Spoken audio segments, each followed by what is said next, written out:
Philippine President-elect Ferdinand Marcos Jr. seeking to reallocate portions of the 2022 national budget to health and education. Incoming Labor Secretary Bienvenido Laguesma says Marcos told his economic team to review this year's budget and find ways to shift more funds to these two sectors.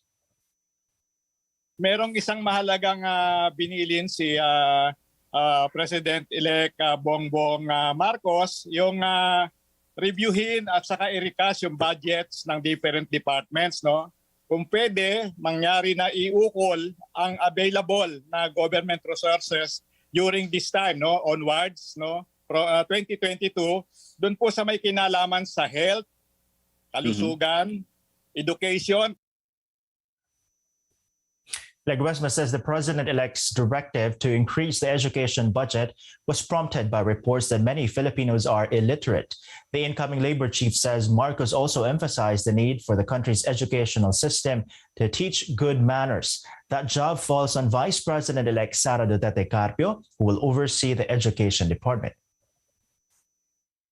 At dinagdagan pa yan sa pulong na dapat meron din good manners and right conduct para naman ma-develop din yung kahandaan at yung pagiging moral fiber ng society natin ay tumatag. The campaign team of President-elect Marcos says it spent over 600 million pesos to promote his candidacy, but it claims none of it came from his own finances. The details from Willard Chang. Before the deadline on Wednesday, a number of presidential candidates have filed their statements of contribution and expenditures, or SOSE, with the Campaign Finance Office of the Commission on Elections.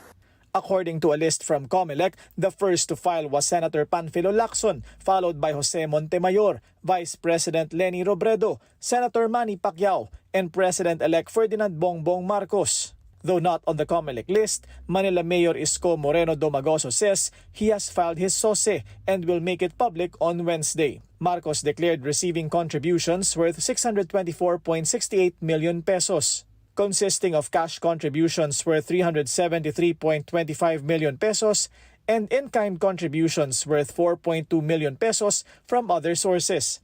And from his political party, zero cash but 247.23 million pesos worth of in-kind contributions. Marcos declared spending a total of 623.2 million pesos for his campaign, with 371.7 million paid out of cash contributions and in-kind contributions worth 251.4 million. Marcos declared no personal funds were used. Marcos's declared expenditures is within the 674 million peso campaign spending limit for presidential and vice presidential candidates. The amount is based on the authorized expense of 10 pesos per voter for those running for the country's top two posts. There were more than 67.4 million registered voters in the 2022 elections. As of Tuesday, only Dr. Willie Ong has filed among the vice presidential candidates and 8 among the senatorial candidates. According to the list released by the COMELEC Finance Office, more than 30 party list groups have filed SOSEs and 3 political parties. The DILG reminded candidates winners will not be allowed to assume office if they fail to file their SOSEs. Candidates who fail to do so may be fined, while those who commit a second or subsequent offense may be perpetually disqualified from holding public office. Willard Cheng, ABS-CBN News. Germany's ambassador underscores the importance of human rights and the rule of law during a meeting with President-elect Marcos.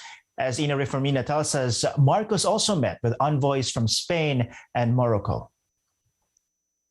Another batch of ambassadors paid their courtesy visits to President-elect Ferdinand Bongbong Marcos Jr. Tuesday. Spanish Ambassador Jorge Moragas, German Ambassador Ankaray Fischtul, and Moroccan Ambassador Ride El Fassi met Marcos separately at his headquarters in Mandaluyong City. Speaking to journalists, Ambassador Rai Fischtul said the meeting with Marcos centered on exploring how to further cooperation between the Philippines and Germany in terms of common bilateral interests. I informed him that so far Germany has provided 25 million euro for climate change related projects in bilateral projects, and that the Philippines is also engaged in regional projects with additional funding on top of these 25 million euro. Among the topics discussed in their meeting, food security, which is one of the top priorities of the incoming Marcos administration. We also exchanged about the priority of President-elect Marcos with regard to food security, and I informed him about the upcoming international ministerial conference on global food security. This also against the background of the impact of the Russian war against Ukraine with regard to the global food security and the challenges on global food security. She adds continuing trade relations between the two countries was also discussed. Germany being the largest trade and business partner among the EU member states for the Philippines, and we saw a lot of interest on both sides to further explore on this issue. Specifically mentioned, we discussed the renewable energy sectors, where Germany is having a very strong expertise and engagement. Raifishtul said among the highlights of the call were discussions on a mutual commitment to uphold the rule of law and human rights and maritime security cooperation. I also underlined the importance Germany attaches to rule of law and safeguarding human rights, and assured him of our continued commitment in this regard. In this context, I also mentioned the German support, contribution and funding of the United Nations Joint Program on Human Rights here in the Philippines. The official visit of the German, Spanish and Moroccan heads of station came on the heels of courtesy visits Monday by ASEAN ambassadors and the Italian ambassador to the Philippines. Ina Reformina, ABS-CBN News.